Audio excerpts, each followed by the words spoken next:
Hello दोस्तों, स्वागत है आपका मेरे चैनल मोटिवेशनल ज्ञान पर। आज की कहानी है सत्य छुपता नहीं। एक बार अकबर के दरबार में चोरी हो गई थी और जिस वक्त ये चोरी होती है दरबार में 4 सिपाही पहरा दे रहे थे।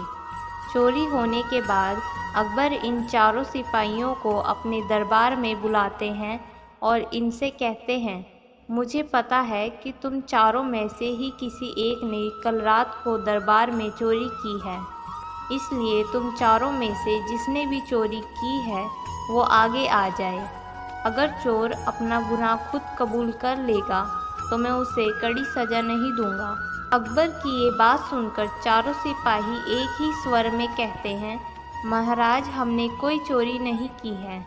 जिस वक्त अकबर चोर का पता लगाने की कोशिश में लगे थे उस समय दरबार में बीरबल भी मौजूद थे और वो इन चारों सिपाहियों की बातों को सुन रहे होते हैं। चोर का पता ना लगने पर अकबर बीरबल से कहते हैं, क्या तुम पता कर सकते हो कि मेरे सामने खड़े इन चारों सिपाहियों में से चोर कौन है? बीरबल अकबर से कहते हैं, हाँ, मैं पता कर सकता हूँ, आप बस मुझे एक रात का समय दें।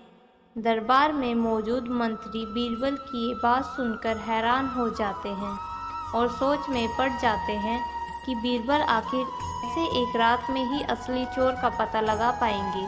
वहीं चोर को पकड़ने की जिम्मेदारी मिलने के बाद बीरबल गहरी सोच में पड़ गए और कुछ देर बाद अकबर से कहते हैं, महाराज, आप इन चारों को जेल में बंद कर दें। सुबह तक अपने आप ही ये पता चल जाएगा कि कौन चोर है। बीरबल की ये बात सुनते ही अकबर उनसे पूछते हैं, आखिर कैसे ये पता चल सकेगा कि चोर कौन है? बीरबल कहते हैं, मेरे पास कुछ जादुई लकड़ियाँ हैं जो मैं इन चारों को देने वाला हूँ। जो भी चोर होगा उसकी लकड़ी अपने आप 3 इंच छोटी हो जाएगी। ये कहकर बीरबल इन चारों को एक एक लकड़ी देते हैं और इन्हें जेल में बंद कर देते हैं। सुबह होते ही बीरबल इन चारों को लकड़ी के साथ दरबार में बुलाते हैं और इन चारों को दी हुई लकड़ी इनसे वापस ले लेते हैं। इन चारों में से एक सिपाही की लकड़ी छोटी होती है और बीरबल तुरंत उस लकड़ी को देखकर बता देते हैं कि ये चोर है और सिपाही उस वक्त उस व्यक्ति को पकड़कर जेल में डाल देते हैं।